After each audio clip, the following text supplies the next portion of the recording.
City Commission Special Called Workshop.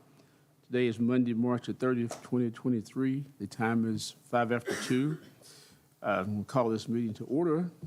And we have 3 items on our agenda. Josh Morgan, you have the first 2, so if you'll present number 1 to us, we'll move forward. Commissioner Holland is on her way. She's having car trouble currently. Yeah, we had a couple of items we wanted to take care of today. Kind of time is of the essence a little bit on these 2, and they're both parks related, so it made sense to go ahead and put them on the agenda for today. But the first is we've had Train working on an assessment of our HVAC system at Jenny Rogers, and they came back a few weeks ago and said that the makeup air unit for the entire building is not working. They can't even get it to start, so they have decided that it needs to be replaced. So I have a quote from them to replace the equipment for the makeup air unit for the building in the amount of $72,801. That we can procure that through their government pricing that they have that we've used in the past and that we use for our overall contract with them. So we were just asking approval to proceed with that purchase. It's about a 4 to 6 month lead time on this unit, so that's why we're going to try to go ahead and get it ordered so we can have it here for the child care center when it opens in this late summer, fall. Okay, thank you, sir. Chair will entertain a motion to approve Resolution 2023-0320-01. Is there a motion?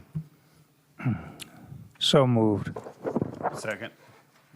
Any questions or any discussion? Hearing none, call for the question. All those in favor say aye. Aye. Aye. Those opposed, thank you. 01 passes. Next, Josh, 02.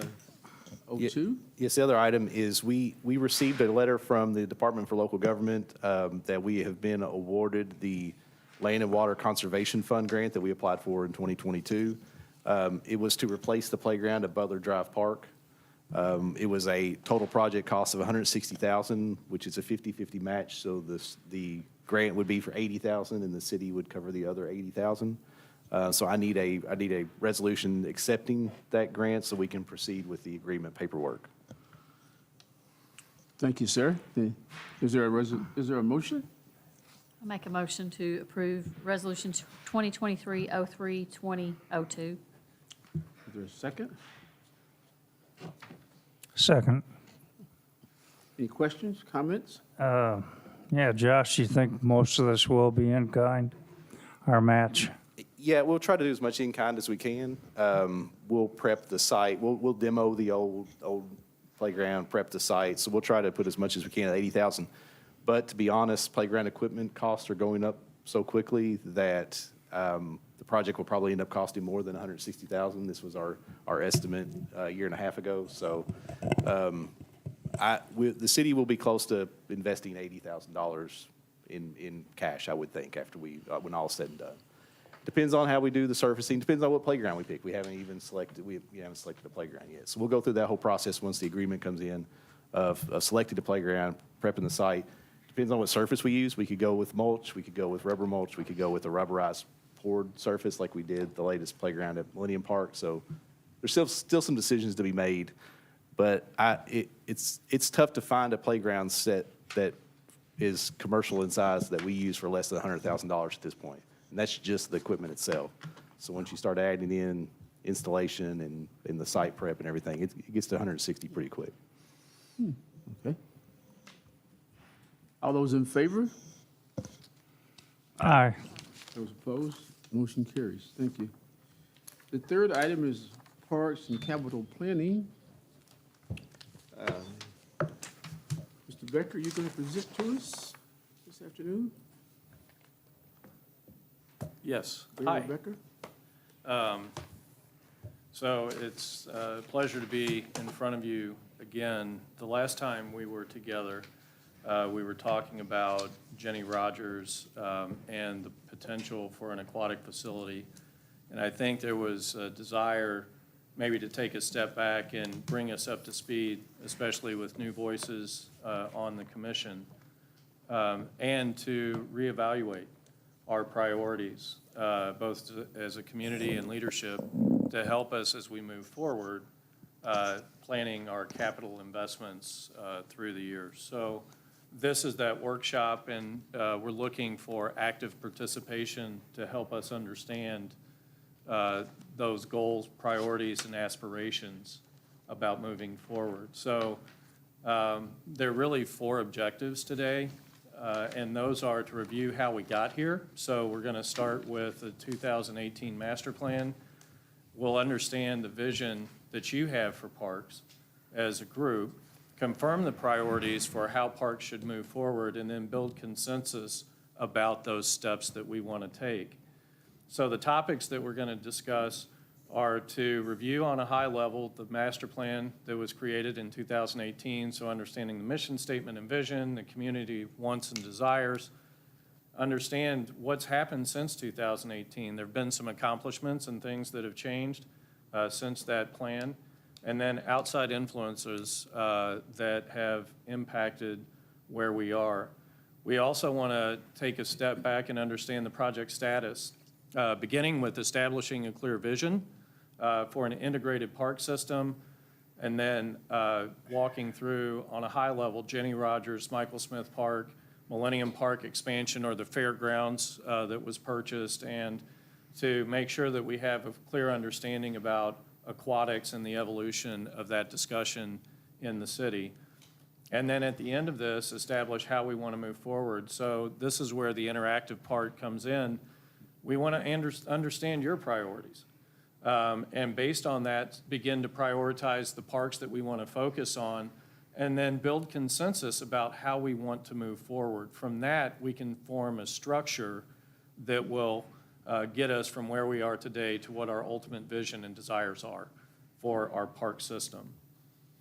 So going through on a very high level, the mission statement for the Parks Master Plan was that we would provide a unified parks and recreation system that improves the quality of life for all residents of Danville and Boyle County through quality parks, facilities, and programs. And the vision was to inspire excitement by utilizing a unified system of parks, programs, and events to provide opportunities for interaction and entertainment while fostering community pride and wellness. And within that document, there were really 4 key goals that were identified. One was to create modern parks that have a variety of offerings with modern facilities to serve as destinations for our community, improving connectivity between parks, nature, and the community, enhancing programs and events to offer a variety of recreational programs for users of all ages and abilities. So, and finally, effective management and operations. So we're looking for efficiency and proactive management of staff and finances to make sure that we have a well-informed population and a safe park system. And the community identified as part of its wants and desires the need for improved aquatics. We've seen that come up over and over through either spray grounds or a community pool, better coordination of park services, events, and festivals, upgrading and better utilizing the existing parks that we have in the system, providing better access to underserved areas, really looking at reimagining improved indoor recreational facilities, and at the time that was defined as a recreation center, more and better connected trail system to celebrate nature through the community. Tournament quality facilities, the need to have things like a tennis court facility that can host regional tournaments, making sure that safety and security are always part of our focus, and that the additional facilities and opportunities at Millennium Park are maximized. So the influencers, there have been things that have happened since 2018. Whitaker Park has come online. I think that was concurrent with the master plan. Jenny Rogers was purchased and presents opportunities that were not part of that plan. The fairgrounds has been purchased, was identified as an opportunity in the plan. And Lexington Avenue has seen the success of the spray ground. What's happened since then, obviously, is the pandemic, where we reevaluated the value of our park system. The Bunny Davis Center continues to escalate in costs for maintenance.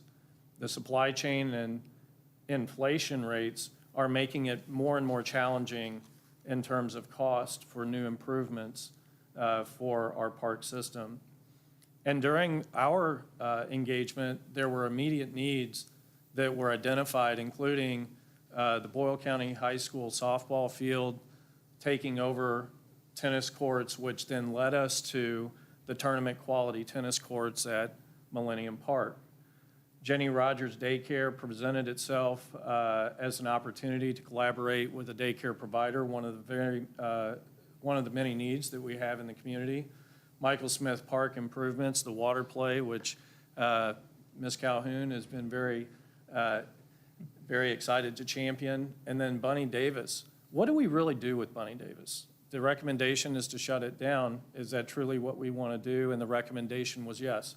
But the question still is out there, is that the right thing to do? Our overarching goals and objectives since we became part of the process was to build upon the 2018 plan, not throw that out, but build upon where we started, meet the current needs and opportunities of all of our citizens in the community, engage community partners and stakeholders in strategies to maximize efficiency and results, and to make sure that we're inclusive of everyone's input. So as we continue to evolve as a community, as parks continue to evolve, make sure that we're embracing different ideas, that everyone is a beneficiary for our park system. We want to improve connectivity of our parks for everyone, pedestrians, cyclists, people of all ages and abilities, and we want to create parks that celebrate our unique history, something that's unique to us, not that you can find in a catalog somewhere online. When we started thinking about creating this vision, we started by really understanding where we sit related to our neighbors. So what communities are within 60 miles of where we are, or 30 miles? It brings into question the influence, potential connections to Louisville, to Lexington, Frankfort, Georgetown, Richmond, Berea, Harrodsburg, as we zero in even closer. And we also want to think about our regional connective framework. We've got some key assets that we should leverage. We've got Harrington Lake, we've got the Wildlife Refuge, we've got the Lincoln National Scenic Byway that runs through Danville. So how do we leverage and weave all of those things together to make sure that we're maximizing everything that we have to the best of our ability? And then as we get into the city context, making sure that we leverage all of our natural assets, our existing park systems, Kentucky School for the Deaf, Center College, and other items or other scenic assets that we own as a community. Connecting those becomes extremely important. And one of the things that came out of that thought process was the idea of a unity trail. The unity trail celebrates African American history along 2nd Street, which has a strong historical context. Can we utilize that story to help tell our story as a community? Using Clark's Run to express the value of ecological assets that we have, and even reaching out to Town Branch to tell the story of the community's history of Danville. All of those come together at Constitution Square, which ironically is connected to the Lincoln Heritage National Byway that I stated before, or mentioned before. So that's a whole lot of me talking. What we're gonna do is walk through each of the projects, especially for our new voices on the commission. But I'm gonna take a moment and see if there are any questions from the group. If not, we can go ahead and launch into that. This is probably for Josh, but do you think it'd be beneficial to remind everybody what we thought stuff was going to cost versus where it is now? Because I think that's a point that some people are missing, but I don't know that now's the proper time. Yeah, so I guess I could jump in a little bit and talk about our thought process for the whole day. We left a lot of dollar amounts off of stuff today. We didn't include dollar amounts because we wanted this to be kind of a two-step process of let's prioritize based on the list of projects, and then let us analyze that with dollar amounts in mind and come back to you all with a kind of prioritized list based on dollar amounts. So we can kind of look at 20, 30-year capital plan for parks. But I think, because that's one of the struggles we ran into, is when we started looking at what was in the master plan for cost, there were a couple things that made that hard. One is how much cost has gone up since 2018. What kind of number were you all using for inflation when you were taking those? It was, We factored in 5% per year, so a 20% escalation since 2018. yeah. And I think I don't know, I kind of feel like that's a little low after looking at some of the numbers. And then also when we ran into, the one park that we have master planned, which we'll talk about here in a minute, was Michael Smith Park. From kind of a larger standpoint, we master planned what we'd like for it to look like when all is said and done. And, I think the parks master plan, overall master plan, had 500,000 or something like that in for Michael Smith. Well, our master plan that we created as a group is $7 million.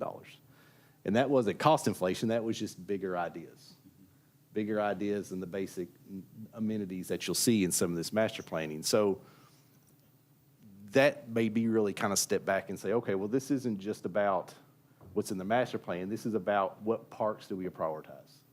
Because once we prioritize the parks, then we can go into detail with them.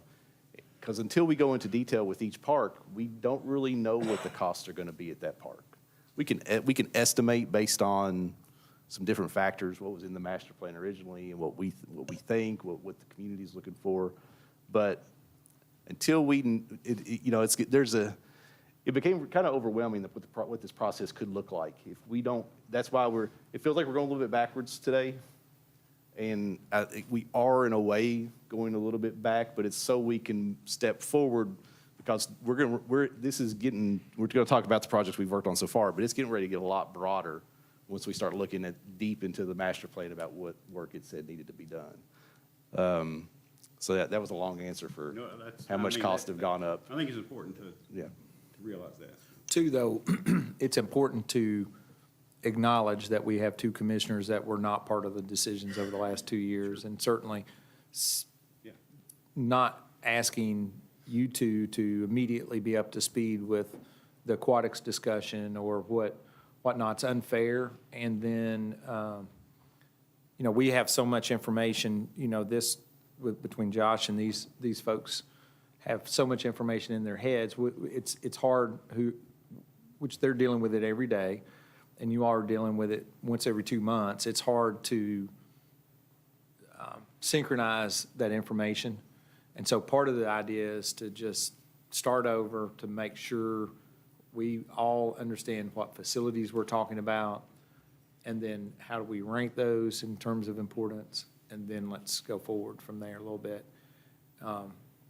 There's nobody saying that you have to, we acknowledge we have some pressure on Jenny Rogers to get some things done there and some pressure on the tennis courts.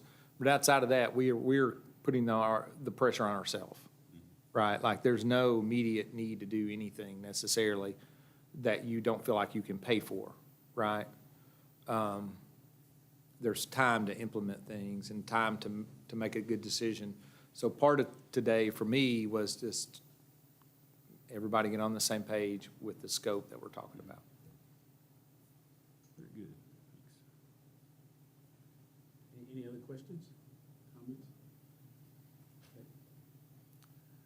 Okay.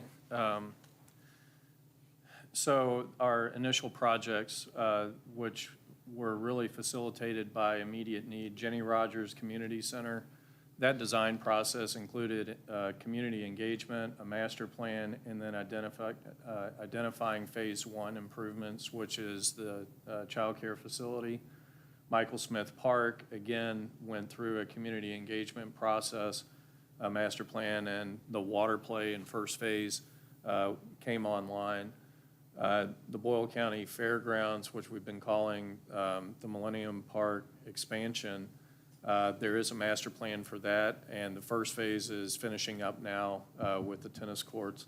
And then the aquatics discussion, the evolution of aquatics from where we started to where we are now, I think would be very helpful to review. So starting with the Jenny Rogers Community Center, as I said, in September of 2021, there was an open house. Really strange to be back in those halls as a former student. 2 task force meetings that took place in October and November. A master plan was prepared in March of last year, schematic design in June of last year, and the first phase was prepared or defined in October, construction documents in January, bidding in February, and then the recent award for that first phase at the last commission meeting.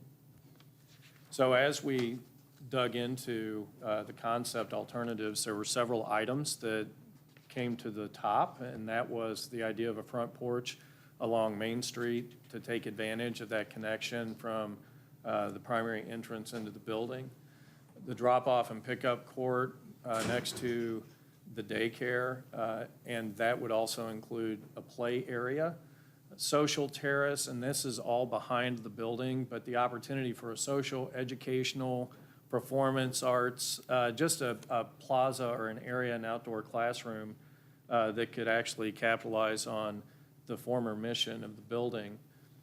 We had identified an all-inclusive T-ball and multi-sports field, something that would be unique, especially in this neighborhood park. And then recognizing the need and desire for community gardens, the opportunity for a community food garden. And then finally, in blue, in the top image, the idea of a performance or interpretive shelters for smaller events or performances. And as the master plan evolved, we began to refine that information into this preferred master plan, but we also wanted to take advantage of the building itself. We've got 37,000 square feet of building that can be used in a variety of ways. So the idea of an indoor cafe, commercial kitchen, the library and other key stakeholders have voiced interest in this space.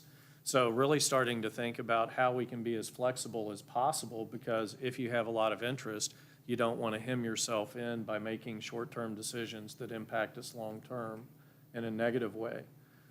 But recognizing the need for the child care, the initial scope of work was to provide fire suppression to give us maximum flexibility from a building code perspective, daycare improvements, bathroom improvements that would support that, site improvements, and then obviously, as Josh just had described, mechanical, electrical, and plumbing improvements that would help support whatever goes into the building itself. For Michael Smith Park, the reimagining of Michael Smith Park, that design process began in December of 2021 with an open house. There was an online survey that solicited feedback about 3 alternatives of how you could lay out the park or imagine the park. An alternative layout plan was, those plans were prepared in March of last year. The master plan was finished up in July, and then those results were shared at the Soul of 2nd Street Festival in August of last year. And from that, the first phase was defined in October. Construction documents were released in December of last year. Bidding occurred at the beginning of this year, and the award of that bid is still pending a decision by the city.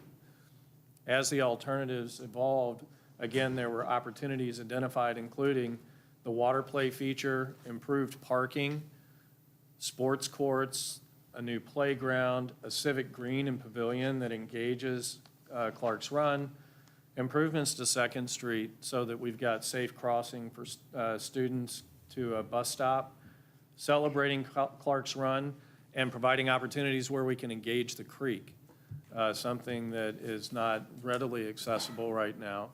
And then bringing back the rock wall, which we've had a lot of support for in our interactions. So the final master plan is before you, and in addition to what I described, there's the thought of incorporating a new pedestrian bridge to connect into Hilldale Cemetery, utilizing the landfill as a pollinator meadow, so turning what could be a negative into a positive use of that land. And then, as we discussed before, having the improvements to 2nd Street, the water play feature a new playground, pavilion, et cetera.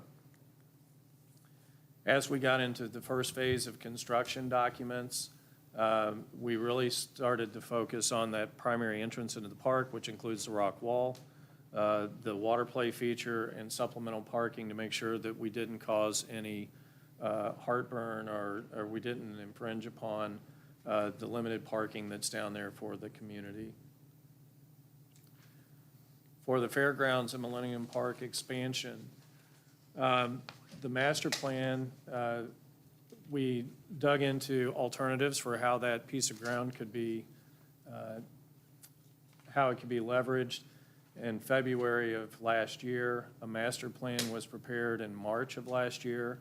And this one had probably the most urgency associated with it because of the tennis courts that I mentioned earlier. So the first phase was defined in May. Construction documents were completed in August. Bidding finished up in September, and we're expecting completion of that project in April of May of this year.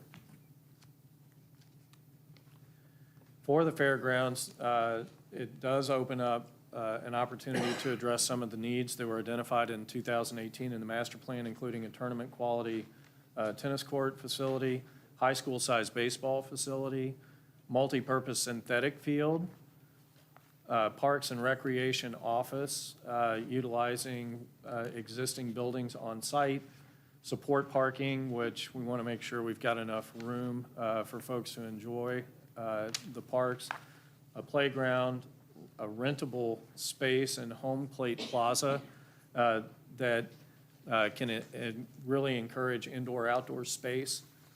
One of our primary concerns and focus points is pedestrian connectivity. So how does that connect to what we're now thinking of as a Millennium Park Civic District?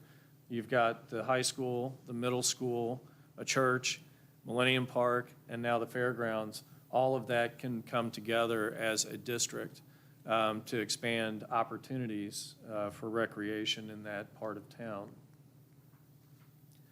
We refined that master plan in the bottom right. You can see 4 blue rectangles. Let's see if I can, yeah, right here. So that is the tennis facility that is currently under construction, but it does include the baseball field, multi-purpose field, and we've carved out an area should there be a need for eventually a fire station out along the bypass. For phase 1, as I said, the highest priority were the 6 new tennis courts that are under construction that included fences, windscreens, championship court lighting, stadium seating, parking, plant material, stormwater management. We're starting to set the stage for effective stormwater management for this side of the park, and utilities that can branch out and feed future uses. So the evolution of aquatics. Initially, the Wellness Center was identified as a viable option because we had the opportunity to address the need for indoor recreation as well as an aquatic facility. We had a partner that we were trying to leverage with that. And as part of that, though, to confirm that that was the right location, we went through or actually distributed an aquatic survey, which actually got a lot of feedback from the community. That was in April of '22. But then we took a step back, right? The question was, while we've got this opportunity, have we fully vetted other options that we have within the community? One of those is Millennium Park. What's the impact if we explore aquatics at the fairgrounds? And what do we give up if we locate that there? And then what you came in on in January was understanding what a potential aquatic facility might look like at Jenny Rogers. At the beginning of this year, we presented what that preferred aquatics master plan might look like at Jenny Rogers. You'll remember there's a pool associated with it, building improvements to help support those uses. It actually offered up the opportunity to utilize a basement to help maximize the amount of area that we could use in the building, parking, and other support elements that need to go into a successful aquatic facility. And that's where we last met. So I think as we got through that information, the need to take a step back and really understand your vision for parks became a high priority. We need to make sure that as a group, we understand what those goals and aspirations are for you related to our park system. And so, Chris, I think I'm going to let you walk us through kind of this initial exercise.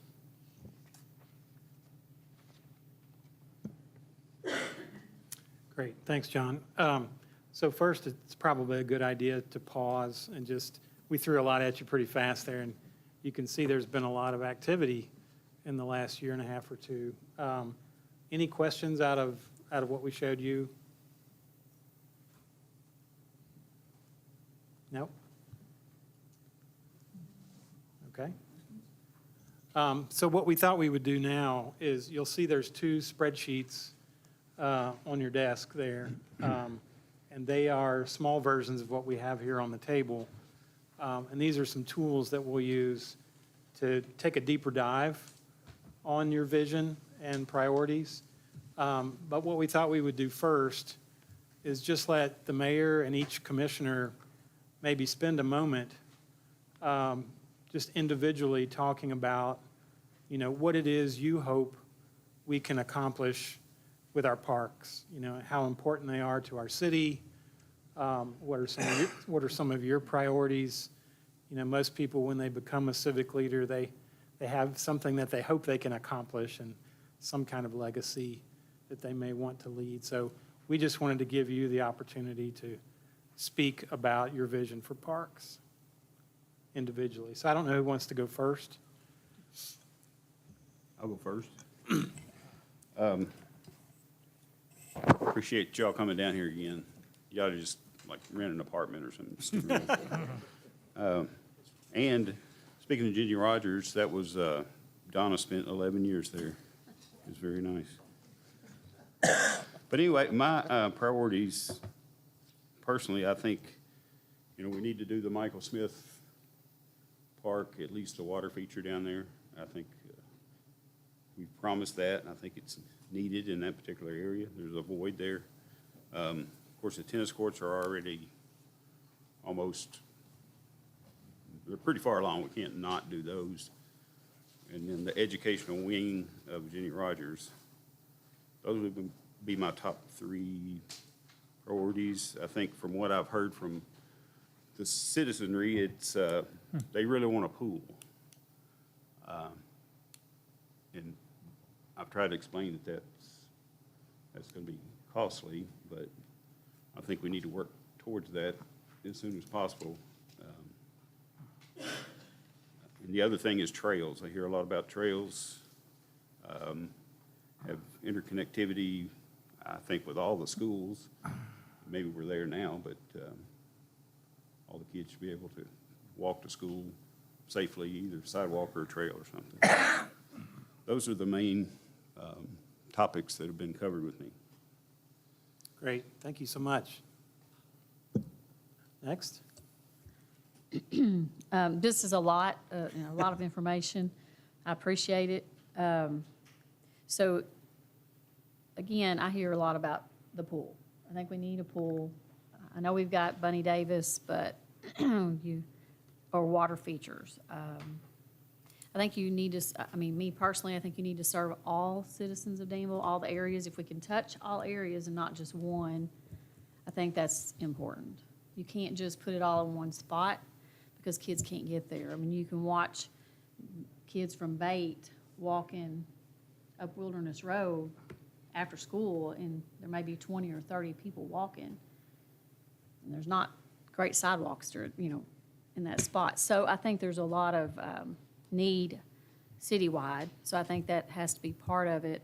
I love Lexington Avenue Park. If you go out there, the the splash pad is, or whatever you want to call it, the splash pad is utilized every day through the summer. There's tons of people out there, kids, on the splash pad feature, on the actual playground. I also I would like to see probably sounds old, but you've got the Cowan Park and Butler Park, and you've got the parks that are not used, Jackson Park. That's a lot of land that's not being used. I wasn't here when they did the tennis courts, and I guess I'd like to know more why that was the first priority. I've been asked that, so why was that the top priority of all the things that we need? Because, we need trails, we need sidewalks. I think we need a pool. People use that in the summer. The splash pads would be great if you had one. That would be a vision, have them on every section, in every section of Danville would be great. They're very expensive. So I guess those are my things. I would like to see, the whole city, somehow we spread the love around so all the kids can enjoy it and the adults. I know that we need more gym space. Evan can speak to that, or anybody over there can speak to that. Through basketball, we have to use the school systems, which is great, but maybe we could utilize more school systems. Maybe we could use middle school and high school. I don't know if they would allow us to use their gyms, but we need more space for indoor activities as well. And I know that, the Lexington Avenue Christian Church, they've got the walking trail inside. It's just a simple little path, but I've had people ask that too. So, there's just a huge need, and for the seniors, there's needs. And the parks for handicapped children or handicapped people that need access to things. So, those are some goals. Oh, those are great. Thank you so much. Covered a lot of ground. Well, since I've been here through all the planning and replanning and planning again, I'm taking the tennis courts and the child care facility off the list. I feel like they're done. We got to finance those. So if I do that, I think about, which is not in this plan, all of my pickleball friends and horseshoe friends have been wearing the daylights out of me. But those are real simple things, I think. So I would just say, if I had a chat to prioritize, that would just leave me with two things for the immediate. And those two things would be the Michael Smith Park, and I'm saying playground and water facility. And then the other one would be the community pool at some location. I'm not set on any particular location yet. But again, all these things to me is every time we get together, we put it off for 6 months to a year, and the prices just keep growing on us. So we got to make a decision, get a bid in, and get somebody to say yes, and that price gets stuck with that price. But my two would be Michael Smith Park, playground and water facility, and the community pool. Great. Thank you. Should I just say ditto? The community has told me definitely the pool, Jenny Rogers has received the most positive feedback. Definitely want to look at Michael Smith doing upgrades. I was a little iffy on the water play area, just with the cost and if we could afford it. So that's what I need to see first, because I know we can probably afford the pool at the Jenny Rogers. But definitely the number 2 is Michael Smith with the rock wall and the facelifts. Playground. Keep giving a facelift to Jackson. I wish we could repave out there. The grants have been great to get new equipment, but yeah, expand pickleball out there. The pickleballers say we need lights, we need restrooms. That would be my number 3, doing the facelift. I don't think facelifts are quite as expensive. And my 4th, I've heard, I lived on the south end of town most of my life, and they have felt more neglected. Eventually, I see the Kroger-owned parcels here, something on the south end. I know we do have Butler, thank goodness, is a playground, but I would love to see, and the community would love to see a few more splash pads. please pay attention to the south end of town. And maybe if we win the lottery, a splash pad at Millennium also. That was the community's wish list that I heard, but I think we agree on the top two, so. You read my notes, that's what I happened. did, I copied. That's all right. Thank you.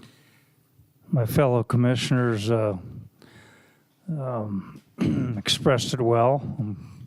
I'm kind of on the same page with them. Certainly, we can scratch some things off, like Mayor Atkins said. Tennis courts are almost complete. Pickleball is on the radar, and I think that's going to happen. So that's good. Aquatics is a big deal. We've been talking about it for way too long. And of course, the cost of things have been really tough for us. So I think spreading it out with splash pads is a good idea. When it comes to Michael Smith Park, I think we're all go until we saw the price tag. Seemed very unreasonable. Although I think some of the pieces of that could go forward, like the parking, and then enhancements of playgrounds, and maybe look at a different kind of water play area, like just a simple wading pool, something like that. And we have to make some decisions, I believe, on Bunny Davis. How long are we going to be there? If we're going to be there for a while, that's fine. If it's like our fire department across the street falling down, then let's move on. We also have, with the purchase of the fairgrounds, a structure there that we could utilize a little bit more, covered structure. So certainly the community has priorities. We're sensitive to it, but I think we also need to do our inventory, see what we can reutilize. Thank you. Very good. I appreciate the fact that you're representing both your own thoughts and also your constituents, because you hear the voices from the community, and it's great that you represent them so well. So thank you for that. So I don't know if we want to go back. There was a question about the tennis courts and why they, were moved up. I don't know, Josh, is that something you want to try to explain, or? Yeah, I think it kind of goes back to, probably starts with Bunny Davis, like what our future was there. We knew tennis courts were going to be a priority if we sold Bunny Davis in the near future, along with, that's kind of the same reason the Parks and Rec offices came up when we were looking at that, when we were master planning the fairgrounds area, because both of that, we were going to shift some of those things over from Bunny Davis. But then then the high school decided to, build the softball field where the tennis courts were. So we saw that as an opportunity of, well, let's not duplicate services in the community. They're gonna go over here and build 6 tennis courts, and we're right next door. We're gonna build 4 tennis courts, and they'll be within a couple hundred yards of each other.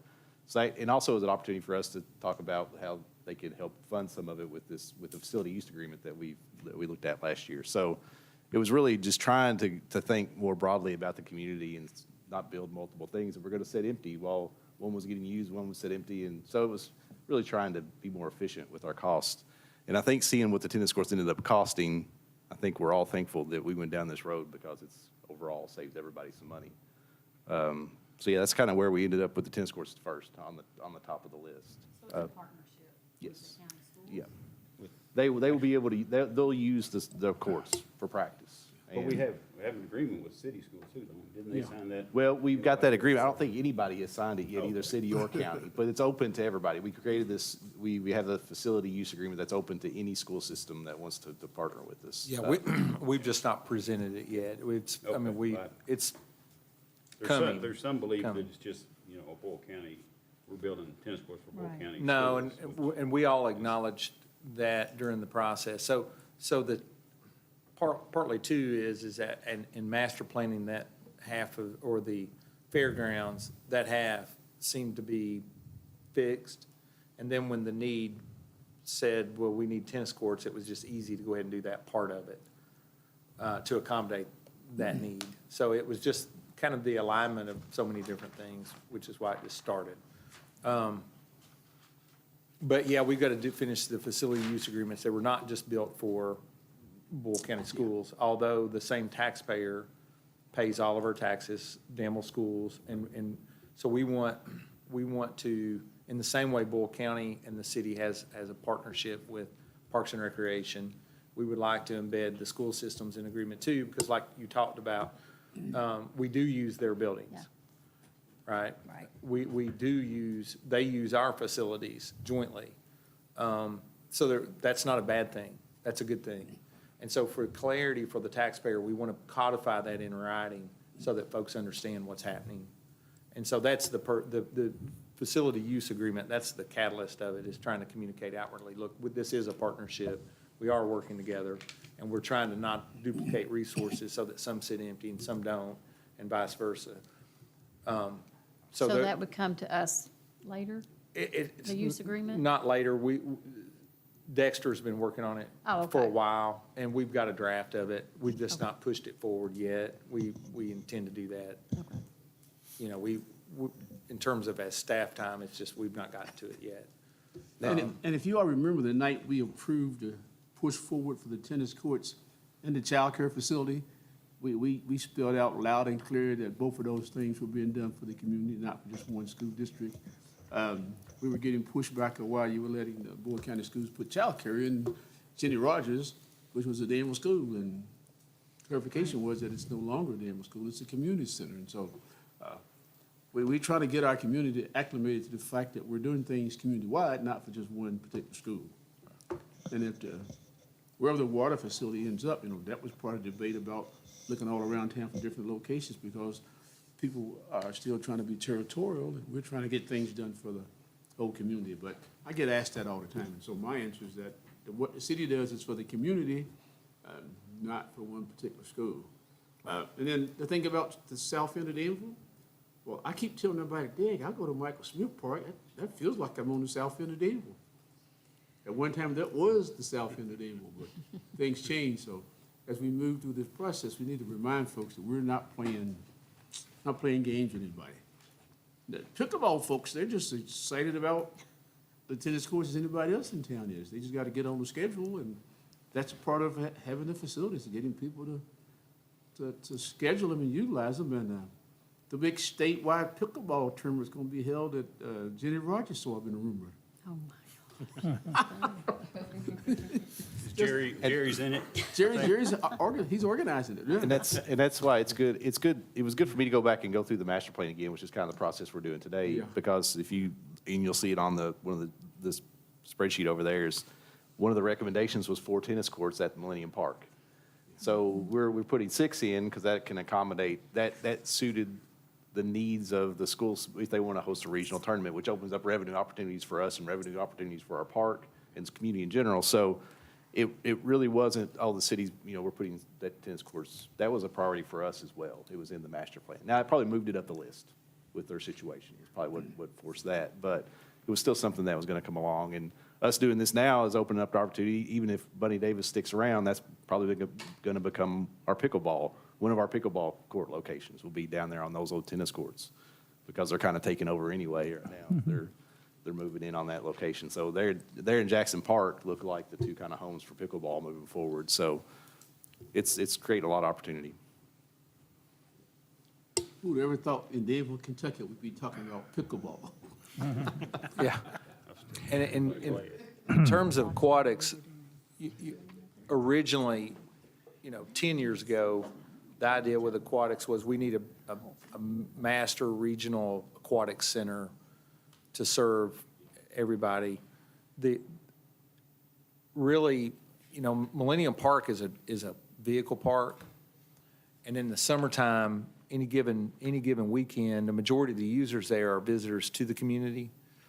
And so what you want to build do you build a pool to use on Saturday, or do you want to use Monday, Tuesday, Wednesday, Thursday, Friday? If you're going to do that, then it probably doesn't need to be a vehicle pool. It probably needs to be more walkable. Millennium Park is not necessarily a really walkable park. It doesn't abut necessarily, other than the north side, any residential in and of itself.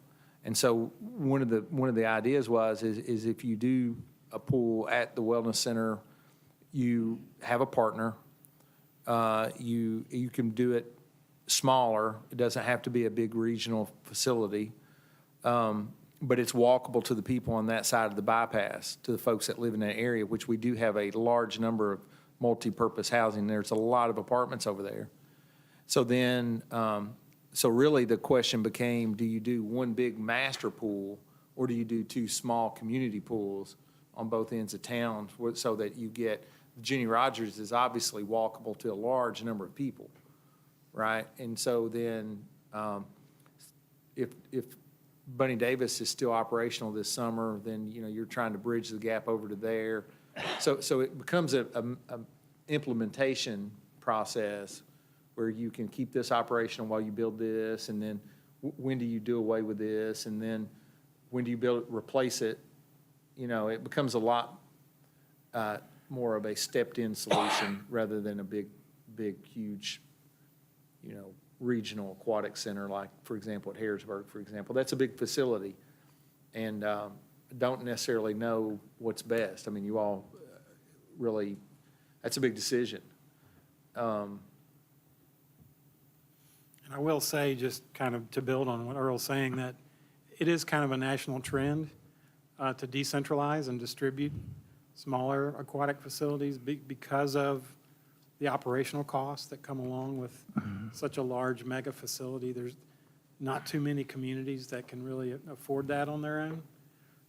Usually you see that happening successfully when there's good partnerships, several entities coming together. So it is more of a national trend to go smaller and decentralized. It's just more manageable, more feasible, operational costs are less. So just keep that in mind. It's a good point. I'd like to also comment, Josh kind of reminded me when I can almost start to write off a lot of work done for trails, because the Trails Alliance here is back and they're strong. Josh is part of that. The only thing they'll be looking to us for is financial support, but got quite a good system coming together. Last meeting that I attended, a lot of it was just getting from neighborhoods to our parks and park to park. So a little bit more ability for foot and bicycle. Well, that's a good segue into a little exercise that we'd like to do, unless staff has additional comments that you'd like to offer. So we have larger versions of the two spreadsheets that you have down here, and we have some dots for you. You'll notice there's a couple of different sizes and colors. And what we'd like to have you do is to come down and place the dots where your priorities are. And that kind of records for posterity, and we begin to see where the synergies are, both in the larger goals and objectives issues that we talked about earlier, but also more specifically in the finer detail content down here. So if you wouldn't mind. Could I ask a question before we start this activity? Sure. I think you're implying that the five of us should be the only participants. No, we're going to do, the staff's going to do it, and Oh, okay. the guests are going to do it as well. So I don't think they felt that way. Okay, good. you All just right, get to good. go All right. first. Good, okay. Could I ask a quick question of our Parks and Rec director? Is there anything that you get the most, I don't want to say complaints, but say, you know, we need a better this or a better that, or we need more of something, or I can't believe Danville doesn't have a blank, or?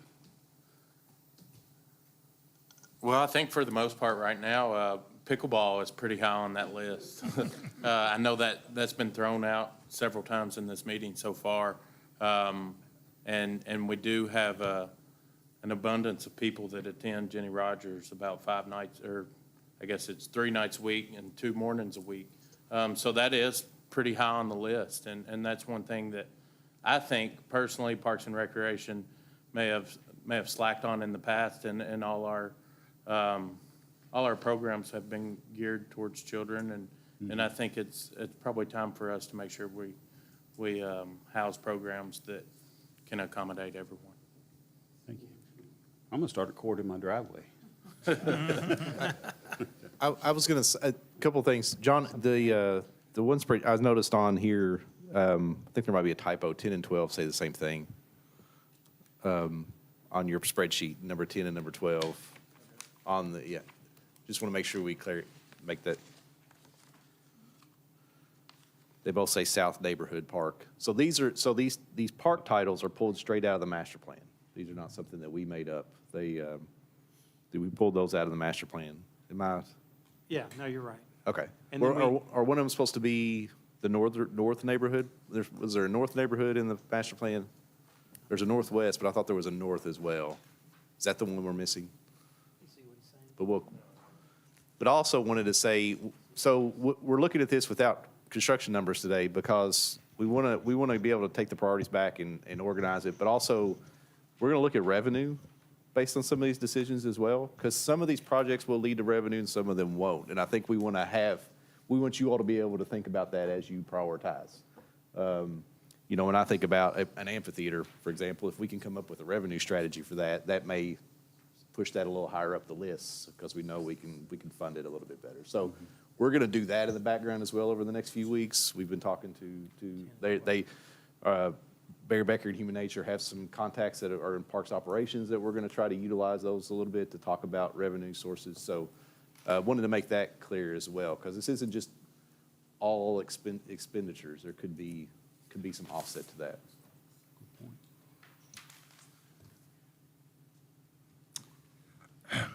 Earl, I have a question for you. You may remember because you were part of it. When the city took over Parks and Rec, which is a good thing to do, Weld County agreed to help out on big projects. Only in Millennium Park? You remember? It's really left up for us to go back and ask them. They agreed to, review improvements from time to time in Millennium Park. They weren't really keen on agreeing up front to work with a pool solution. They didn't really like that idea. Just fundamentally, but that was at the time. So what honestly we should do is prioritize and then meet with the county and figure out how they want to play a role going forward after that. And there may be a joint meeting we have, or it could be just a meeting with the county judge at first and really starting from there. But we do have to engage them. Yeah. Yeah. We kept the name Danville, Boyle County Parks and Rec, and as the mayor has stated, we're trying to work together even better. So we should see where they're at on some of this. Yeah, we don't want to create the perception that we're only building city facilities, right? Like, I know that's the idea is the schools, but I mean, the parks has to be a community-wide thing. And so that there's a lot of value in them being engaged, their banner being included. So yeah, we need to re-engage them. We were trying to administratively provide some sort of outline or process, and like Commissioner Caudle mentioned, first thing is that at the end of the day, for whatever reason, for example, like the south end of the fairgrounds property where we talked about the baseball, the building, and tennis courts, we had, from the original discussions in the original master plan, we had a number for that entire side of the property, and now that number is as much just for one item. And so it is necessarily, the cost changes is necessarily making us reprioritize how we handle things. And so as we go through this process towards the end of it, then we've got to turn our attention to the county and talk to them again and see what their feedback is too. That's a really good segue. There's two spreadsheets. One of them is overall parks objectives, and one is more specific to projects. One of the overall objectives is leveraging key partnerships, And you have a lot of really good partners here in the community, and if you work together, you can accomplish more. So that might mean putting a dot next to the partnerships line. So the red dots are, what is the color again? Red and green. Right. What are the different uses of them Oh, again? yeah, sorry. Get online here. So the idea is that the green dots, for you, you've got large dots, right? So you've got green and red. The green are your highest priority items, and red are the second priority that you have. The large dots are for the overall objectives, and the smaller dots are for the individual projects down here. That make sense? Come on down.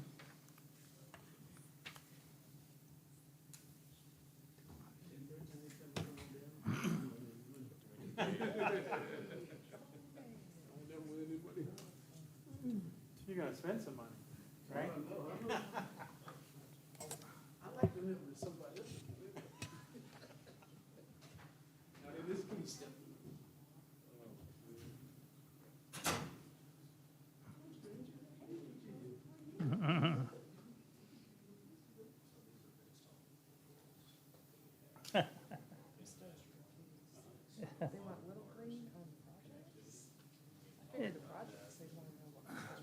Just look at the space we have.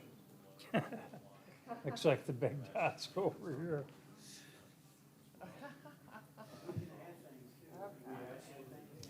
Sat down and now my back is.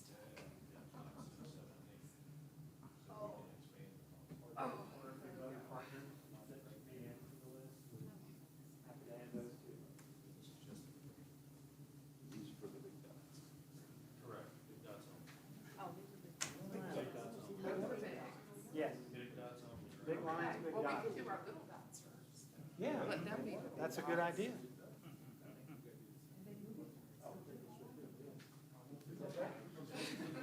The line right there.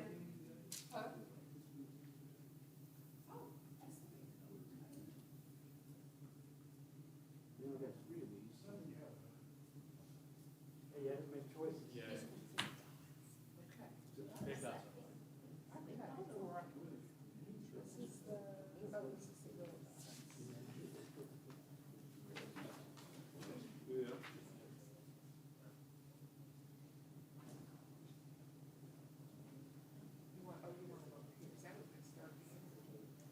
You know, there's overall projects and then there's projects within projects.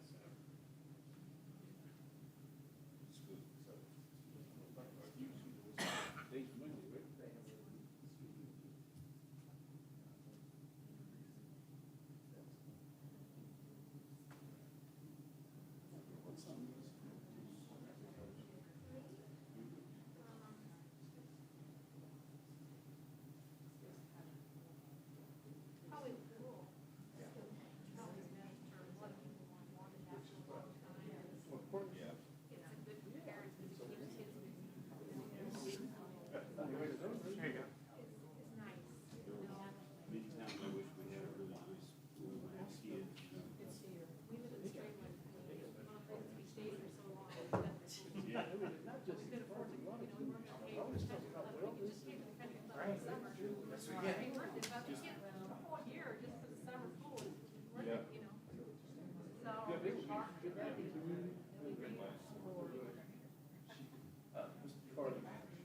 I scratched it off the list. I just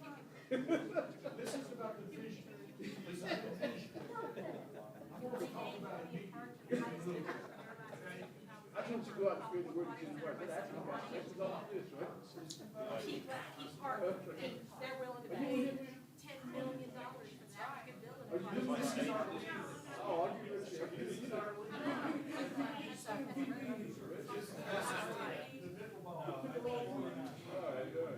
We're here, I'll give you all my green dots.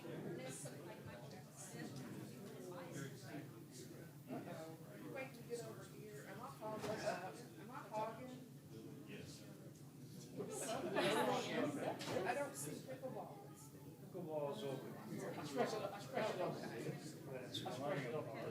Well, and we can add it.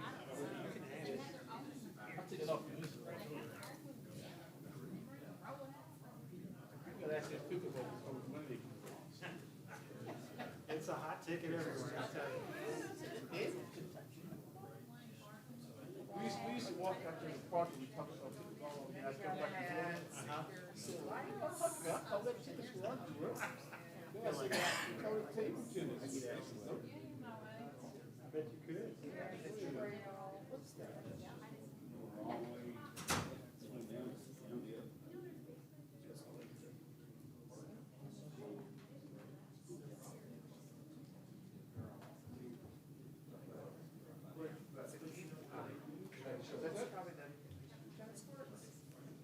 Crestfield, what's Crestfield?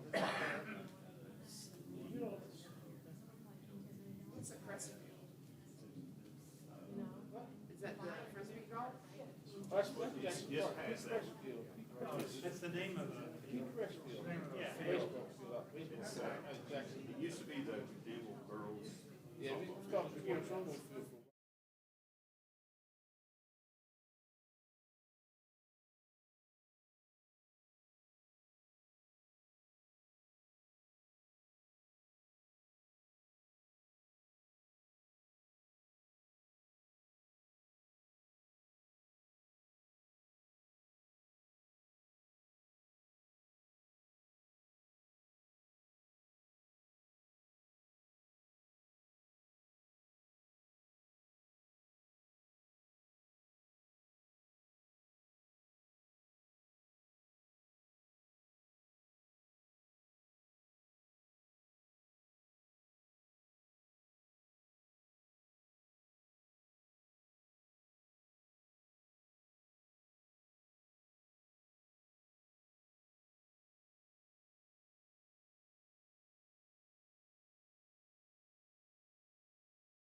You know, it's like back in elementary school, you give them a little art project, and it should take about 15 minutes, but when I was in first grade, it took me an hour and a half to get it done, so we'll go ahead and get reconvened and turn it back over to Mr. Cody and his crew and move forward.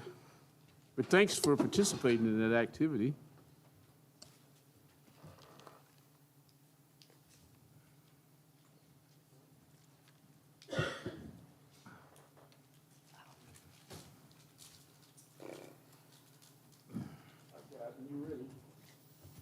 All right. Well, thank you for everyone who participated in that exercise. For us, it really helps us begin to understand some of those priorities for all participants. And the exercise that we went through for the types of projects for the individual parks also will help us identify how we want to move forward, which is one of our primary objectives today. And so I'm going to click through these slides. These are those sheets that you've already seen here on the table. The project options, this will be where we head next to share with you based on the information we have. We'll begin to assess potential costs associated with each of the projects. We'll align that with the priorities that you have. And then we'll begin to discuss scheduling, right? So we've got these priorities. When can they come online? What's the potential investment that would come out of that? And most importantly, so we'll go to this. So got ahead of myself a little bit, so let me take a step back. So from today, we're going to assess the considerations, which are the large dots that we have, and evaluate the projects based on the priorities that we collected here with a small dot exercise. We're going to take that information and synthesize it and make a recommendation on the process to respond to them. So, for instance, there are projects that we've identified here that still need to go into a master plan phase. Well, if that's something that we need to consider, we'll factor that in into what we come back to you with. We'll share a suggested timeline and to execute your objectives. And we're also going to discuss potential funding strategies, right? So everybody is aware that costs are always something that we need to be very sensitive to. We'll look at things like an annual parks allocation, if that's something that we want to consider.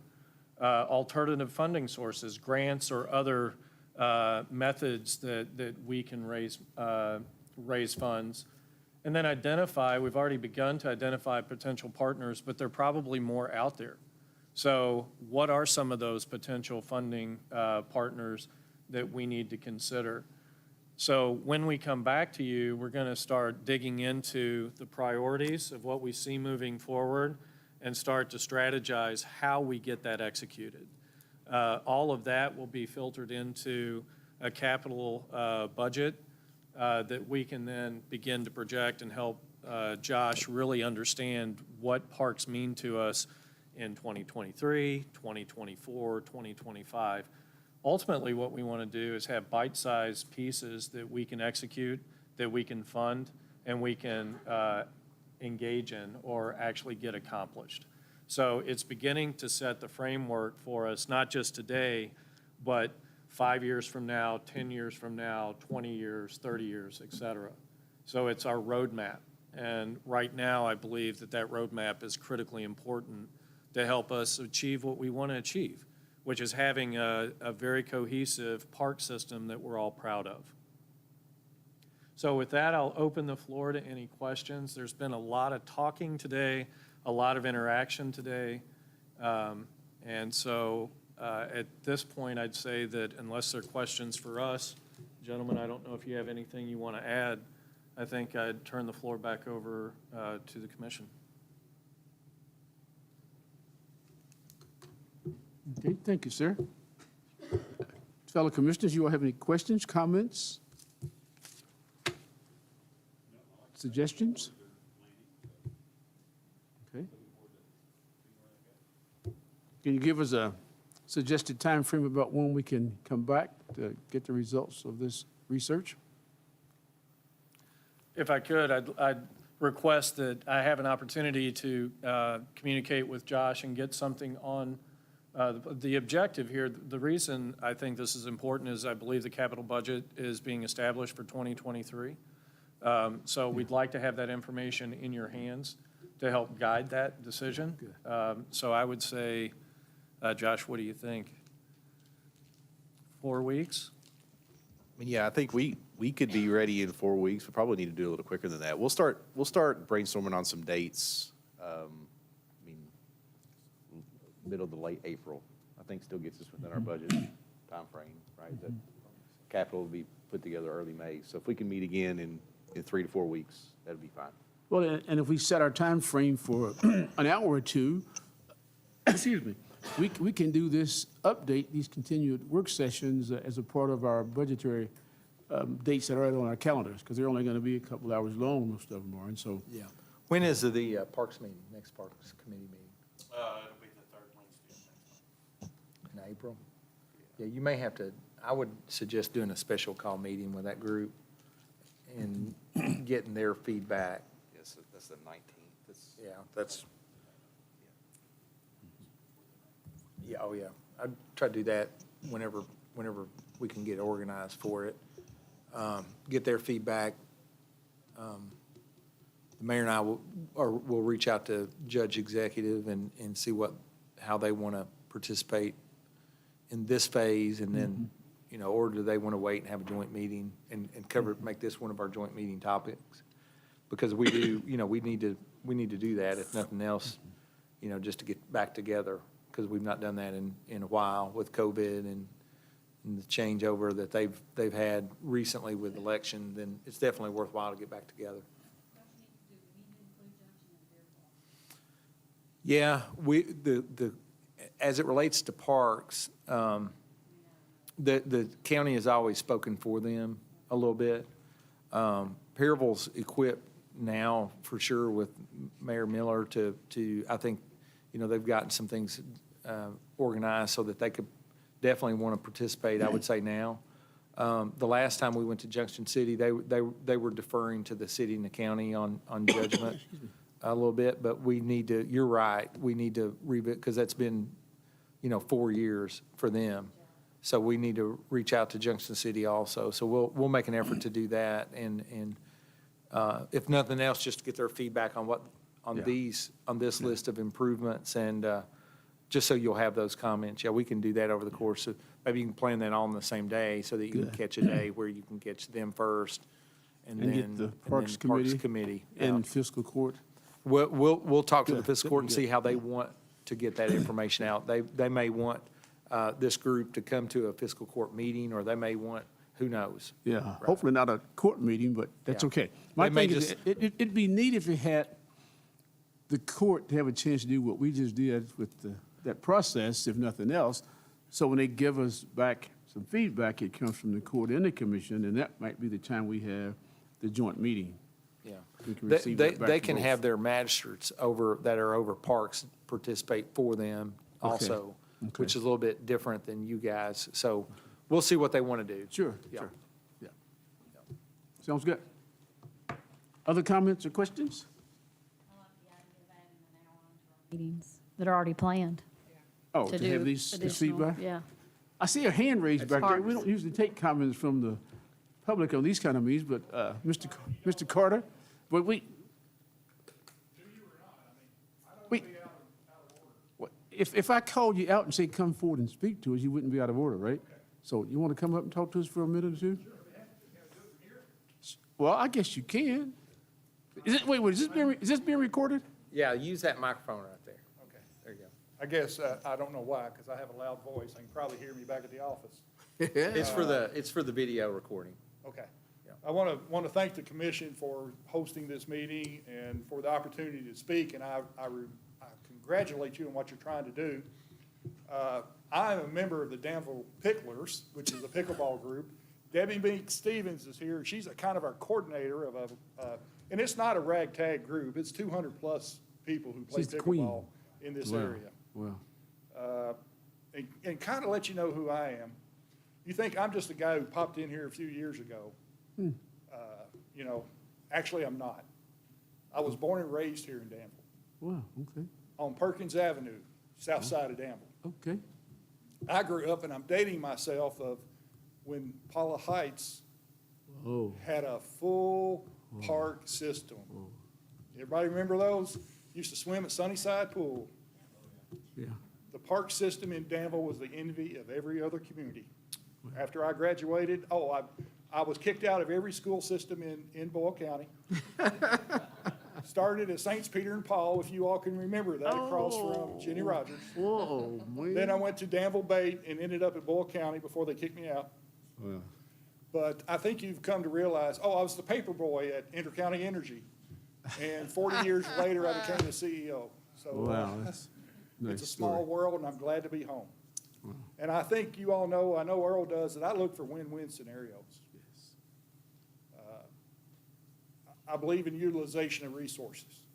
But I do have some questions, because when we got this little pickleball group up, really last summer, and it's kind of exploded from June to like 4 people, to 6 people, to 8 people, to 15 people, to now 200 plus. That I read in the paper that the Millennium Park tennis courts, and I'm for it, and I'm for the school systems utilizing it, we're going to be striped for pickleball. 4 of them, if I'm correct, and that's what was in the newspaper article. And now I've learned that they're not, and that's okay, because you really want to host regional tournaments, and the striping can throw off some of the tennis players. My question is, what are you going to do now for the pickleball players now? Because we originally thought there was going to be 4 courts that we could play on. And I thank you for letting us use Jenny Rogers. I think it's come to fruition that we use them. We're not talking about a small number of people playing. How many days a week? We've had almost 4. 4. 2 mornings and one evening and one afternoon. And we've had almost 100 people, not at one time, but almost 100 people go through that gym. And you'll have anywhere from 25 to 30, especially on Sunday afternoon and Wednesday night. And you cannot play on 2 courts.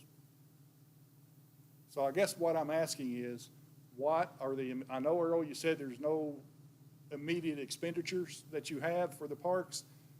I do differ. I think you do. I think there needs to be some kind of plan. Because when the weather breaks, I know they plan on using Jenny Rogers through April, but as soon as the weather breaks, like Thursday, we'll probably be outside. So what are the plans, or what can be done now for the 2023 season outdoor pickleball? I'd say Evan can answer this, or Josh. There's a plan. Not today, though. I think we were as surprised as you all were with the numbers that you all were getting on your afternoons and evenings at Jenny Rogers. 200 plus is quite a bit of people and a lot of traffic that comes through there. Josh and I, we've worked together. We do have those courts out at Jackson Park. We plan to have those readily available, along with the 2 Bunny Davis courts.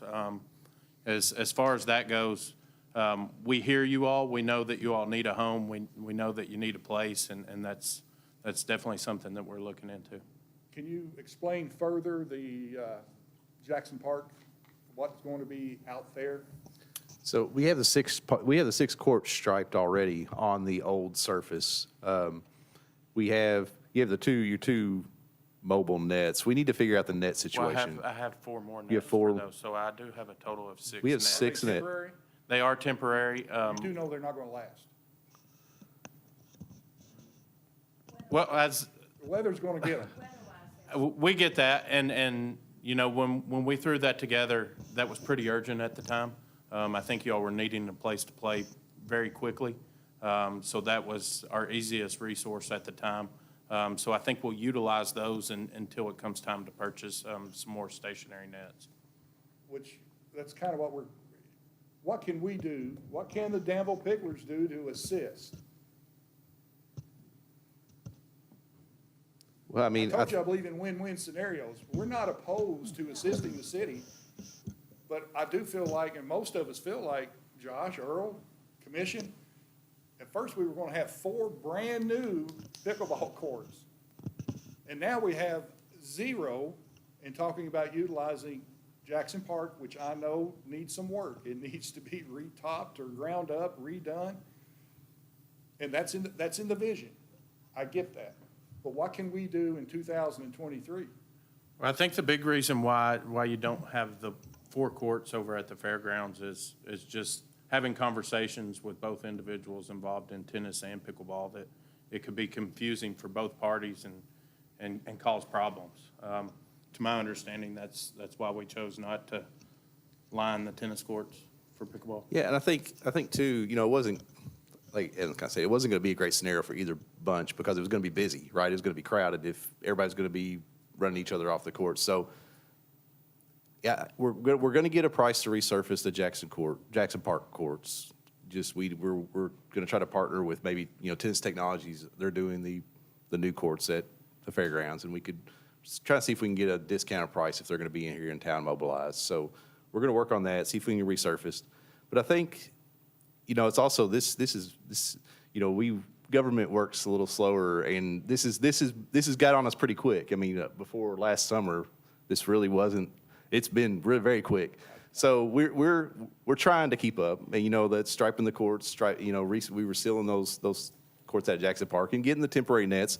Right, they're not going to last. I mean, you know, they're not very expensive. So it was a good short-term, hey, let's just get something out here. Let's get something going. For inside play, I totally get it. Yeah. You cannot have permanent courts. Right. Or nets. And but I think even outdoor, if the weather gets them, the weather gets them. I mean, I know that sounds like it's, you know, but they weren't very expensive. So it's a good. Let's get something going here. And I think too that when we look at what we're talking about today, we're looking at, you know, millions of dollars.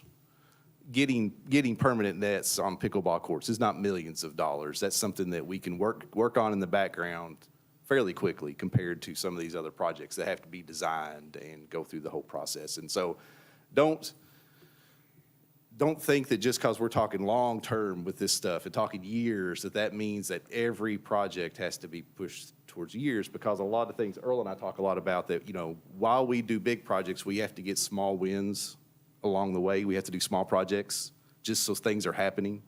And I think this fits in that category of small project. We just have to keep things happening and keep things getting better. So, But yeah. Josh, that's, you know, I applaud the vision. Right. I'm for what you're trying to accomplish. My question was about 2023. That's now. Yeah. And, you know, temporary nets, and what are the big metal things in the middle? Well, those were from when it was initially turned into a futsal court in what, 2015? Yeah. 2016? Those were the nets for it.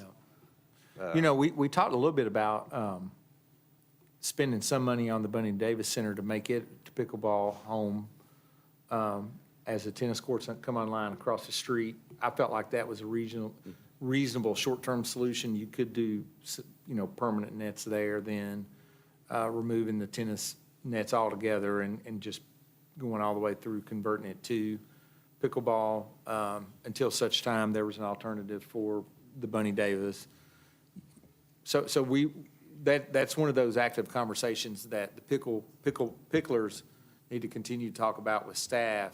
And then you all, that's something that's administrative, that's within their operating budgets, that doesn't necessarily require capital expenditures or necessarily approval from the commission side. So what I'd like for these guys to do is consistently engage you all to where that's accomplished. Whatever is accommodating for you guys, we need to accomplish, right? That's our goal. And we know it's getting sunny outside, so that means that they should have a sense of urgency. And so I think they feel that. I would say they both feel that, and certainly will react accordingly, I would think. I understand, and being in the business world, I totally understand the pressure, but we're also just asking, what kind of timeline are you looking at? I can understand not redoing the Jackson Park surface in '23. Okay? I can understand that, because really these nets need to be installed and playable in the next little bit. And then into the vision of actually what needs to be done. I'm for that, but I guess we're pushing for, just give us, what are you thinking? Is it going to be July? That's what we want to know. Mr. Carter, let me do this. I thought you had a comment to make about what we're doing today, and this is directly Okay. related. Let me direct you to staff to get those answers, and staff, I think we've all heard the urgency about what's going on. A question that was asked to me just a minute ago is that someone needs to explain about the striping on the tennis courts versus tennis striping and pickleball striking, and why we've decided not to do both. That needs to be addressed probably to the commission. And in the short term, see what we can come up. We talked about 6 courts, so is that 2 at Bunny Davis and 4 at Well, Jackson Park? We've got 6 striped at Jackson Park. Oh, 6 at Jackson Park, okay. And I think and that's, even talking about Bunny Davis, if we resurface it as well, which is something we've discussed, is if we could kind of lump it into the whole project as resurfacing the courts, we could stripe 6 on it if we resurface it. Oh, wow. Right now it just has the 2 tennis court nets, and it has the 2 pickleball courts on the tennis courts. But you can convert 2 tennis courts into 6 pickleball. So there's an opportunity there to end up with 12. But then we lose our tennis. And I promise I'll shut up and I'll walk out. We have never kicked any tennis players off Bunny Davis. Oh, I would, okay. I appreciate that There's not statement. that many there. Yeah, I appreciate that We've statement. never had anybody, we said, or. Yeah. Well, and that's why I'm yielding and pushing you towards staff, because they have that knowledge more so than the commission does. We try to deal with the larger issues, I call them procedures and policies, and setting the budget. And beyond that, we just push everybody to staff, okay? So appreciate your presence and your comments. I was getting ready to ask the commission for a motion to adjourn. Okay, so I will still do that, and we can continue this discussion later on, though. We're having a special call meeting, so we got to stick to our agenda. If Stephen Dexter was here, our attorney, he would have shut us down a long time ago, but so I got to do that. So the chair is open for a motion to adjourn. I'll move to adjourn. Is there a second? Second. Oh, they all went to sleep Wanna on me. stay? See, you got them all distracted. It's been properly moved and seconded. We adjourn. All those in favor say aye. Aye. Those opposed, thank you all for your attendance, and thank you for your work that you've done. We stand adjourned.